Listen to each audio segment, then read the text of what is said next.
All right, so let's just get kicking with the first one, which is really just honestly, how do you feel that the pandemic forced you to change as a leader, and any specific examples that you feel that you could share with us about that? Well, I think, hardship in life is like going to the gym and lifting heavy weights. And I can't think of a harder workout than COVID. So I think it has not only made me a better CEO and leader, it's probably made me a better human. It also has hardened Remington to make us stronger and bigger and more profitable than we've ever been. So, if I look at today, we have more hotels than we ever have. Our pipeline's bigger than it's ever been. We have over 9,000 associates for the first time ever. And I think that is because of how we handle COVID. While it was a really rough time, I think a lot of good lessons learned. And back to the original question, how did I specifically change? Probably, I'd say three things. I would say I had certain style components to me that these three things existed before COVID, but I really doubled down, I would say, on these characteristics. And the first one I would say is I don't delay giving bad news to my team or to the company. COVID made you face and stare off into the abyss of, hey, you might not be in business for very long. And what I realized very quickly in doing bi-weekly webinars for the whole company, including all our furloughed associates, we had over 6,000 furloughed associates for over a year, that humans can take bad news. They just don't like surprises. And so even if you're getting up there and saying, hey, I don't know when you're coming back to work, I don't know when demand is coming back, but I do know this, we're going to stay very communicative with our people. And as soon as we know, we're going to let you know. And I think just being human and showing vulnerability goes a long way. So that's probably first. I don't delay bad news anymore, because let's be honest, if you had delayed action to bad news in COVID, your business, you may have been going out of business. The second thing that I really doubled down on is I have a saying around here that I like to say to my leadership team is progress, not perfection. I'm not a perfectionist. I am action oriented. And I think that probably helped us in COVID because nothing was perfect. And we were first movers in a lot of ways. We were first movers in shutting down restaurants. We were first movers in kind of the operating model we had.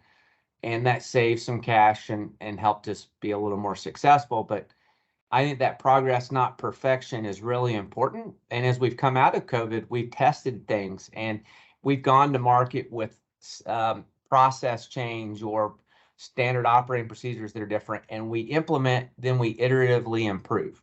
And so I think sometimes you can get bogged down with trying to develop perfection. And really, how you get to a great product or great service is through iterative practice. So progress, not perfection, is something I doubled down on. And then the third, frankly, is more personal. I went through. I was finalizing a divorce right as COVID. Not to get too personal, but I got three kids, and then COVID hit, and it really made me live in the now, and also have a perspective, next day, that this too shall pass. And I think I was dealing with a lot personally, wrapping up a divorce and custody of kids in the middle of COVID. And I was worried about my children and how they were going to handle it. Not to mention, the liquidity of the company. We had never faced something like this. And so I think that being more present and enjoying the individual days.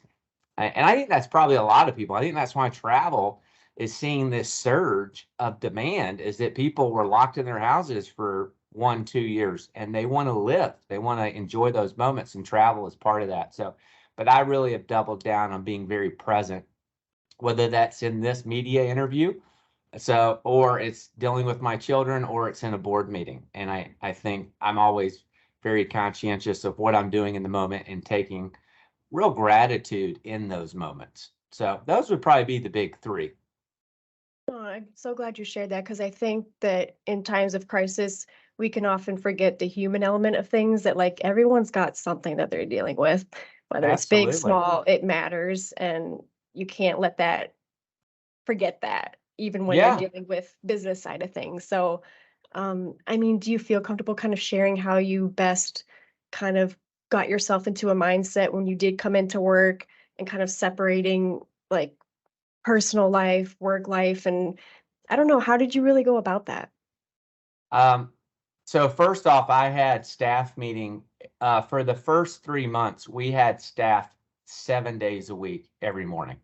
So I had my executive team. We even met on Sundays, and I tried to be sensitive to people's religious perspective. So we had Jewish members that wouldn't be on Saturday, or Christian members that wouldn't be on Sunday. But barring that, we literally met for 3 months until June of 2020.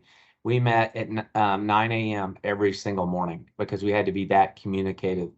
And so I would start my days off getting up, a quarter to seven, spending a little time with my kids if I had them, and then really preparing for that staff meeting. And then, was very structured as we went through the day.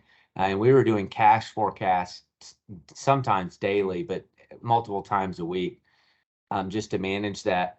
And I think the one really big insulating thing that I did is I had bought a Peloton bike and just before COVID, and I rode that thing religiously every day. And I often would ride it in the middle of the afternoon. So I would crank from, 8 to about 3. If I didn't have my kids, I would schedule like a call or something I could take on the bike, and I would bike religiously for an hour to 90 minutes every day.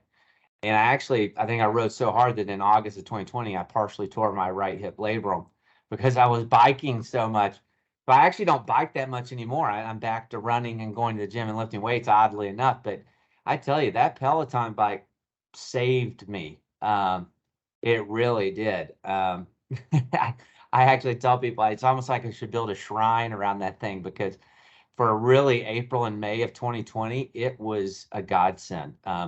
Because that was my biggest outlet, was just getting on that bike and cranking.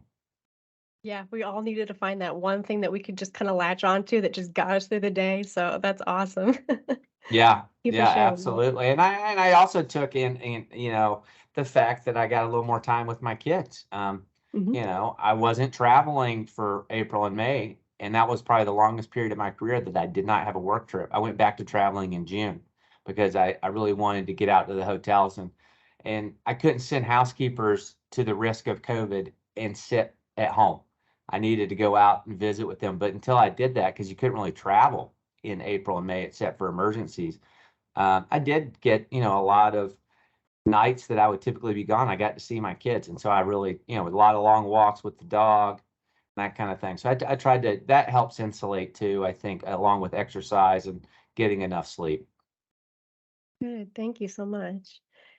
And all those things combined, I guess, how do you feel that all of that you went through influenced the way you now run your business? I mean, do you feel like you're running it as if pandemic never happened, or have things really changed a lot to the way you approach business decisions and your internal team members?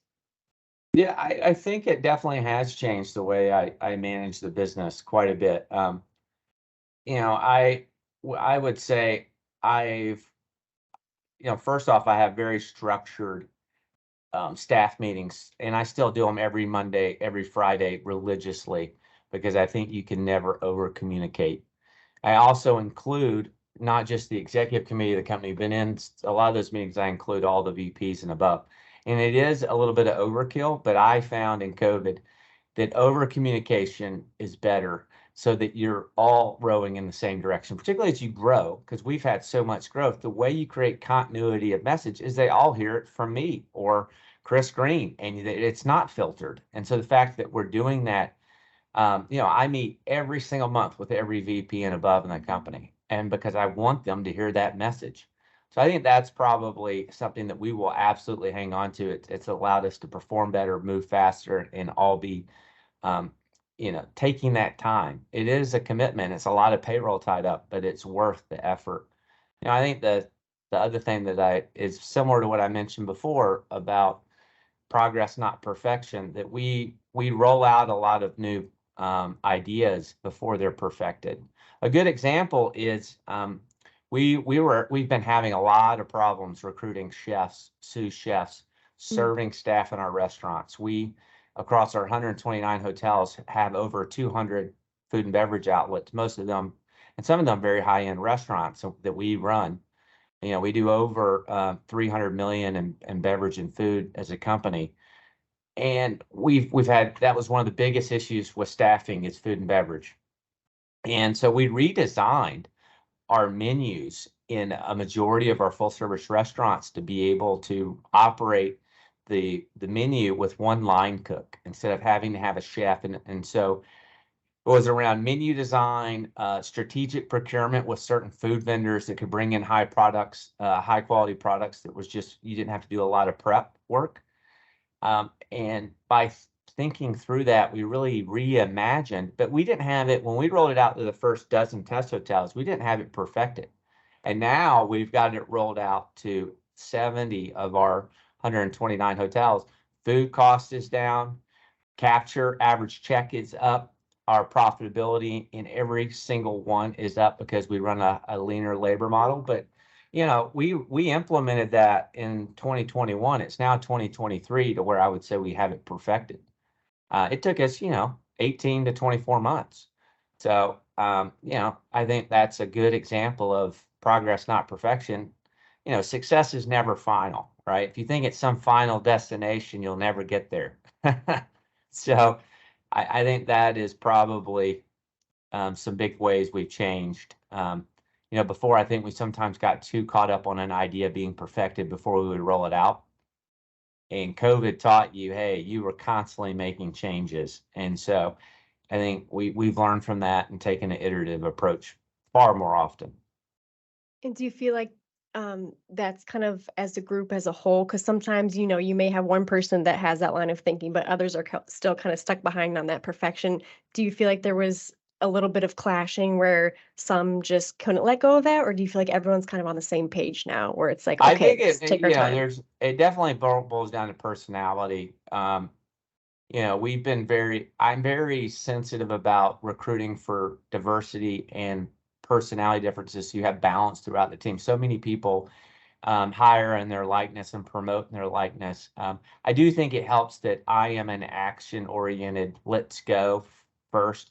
And I've never been stuck on perfection, even when I was a child. So I think having the CEO have that mentality, it permeates the organization versus the perfectionist. I have seen where I do have perfectionists at high levels in the organization. I think of several that are on my leadership team, and they've struggled with that more, right? It's like, hey, we're going to lose credibility with the field because this isn't fully vetted. And a few of us say, hey, we just went through COVID. It was like trying to repair an airplane in flight. It's like you're flying 600 miles an hour and repairing the wing at the same time. I think they're going to give us a little grace if the core food and beverage plan is not 99.9% perfect. So you got to bring some people along. But yeah, if you've got a perfectionist at the top, that progress, not perfection mentality is hard to implement. Awesome. Any other permanent changes that you want to touch on that may have been made, or do you feel you kind of covered that enough in the question we just answered? Yeah, I think what we did, we just said, hey, everything's on the table. Let's stop challenging the norms. I'm sure some customer expectations will come back and have, but we looked at everything and tried to challenge, particularly staffing models, because we just had to re-engineer certain departments to do more with less. So I think, if you weren't reinventing how you did the business and you were just holding your breath till you got back to 2019, then you really missed the opportunity to reinvent. And that's why I think, COVID in a lot of ways will look back and led to some good innovation in the hotel industry that was necessary. Um, and it's like going to the gym. You lift heavy weights, you get stronger. COVID was like lifting a car. It's a great way to put it. How about maybe um, flexibility wise? I'm not sure what your corporate teams like work from home policy is, but do you feel like you going through personal family things has allowed you to maybe give a little bit more grace to having others that may need to go home like half a day and go pick up their kids or anything like that that you feel has led to a permanent flexibility change? Yeah, well, several things. I mean, I Mm, think being a parent and a leader in a company offers empathy because you realize the only thing you can change or control in this world is yourself. It's particularly when you have young children. So it definitely has brought a heightened sense of empathy for me. Whether or not I try to do what's best for the organization, not necessarily best for me individually. So it does, but I think it does. Your personal situation influences decisions you make. We have gone to for below senior vice president below, we allow people to work from home for most job functions that are corporate. There's obviously a lot of job functions on property. You just have to be there physically, right? You can't be a remote housekeeper, for example. So where we've been able to be flexible, we've allowed people to work from home. And then, yeah, there's a lot of the corporate office that are in the office 3 days a week and out too. Um, and it's not a formal policy, it's just something that we're flexible around. The only people that I require to be in the office are the executive officers, and I usually want them in Monday, Friday, and if they don't live in Dallas, which Chris Green, our president, doesn't, I ask him to be in Dallas, every other Monday. So it has led to flexibility there. I think one of the things that I realized was the hardship it put on families, COVID did. And so we've made a lot of benefit changes, to try to help people. A good example is it's sad that paternity and maternity leave is not customary in the hospitality industry. If you look at the majority of hotel companies, the majority do not offer a comprehensive maternity leave, paid leave. Now you can take your vacation or go out on FMLA, but like full paid leave, the majority don't offer it, and almost no one offers paternity leave. And so we rolled out 4 weeks full pay maternity and paternity if you're a father, because we want to have people that have balance and want to start families. And if people are living paycheck to paycheck, which a lot of the industry does, let's be honest, they can't work for a company that they can't take 4 or 6 weeks off to go have a child.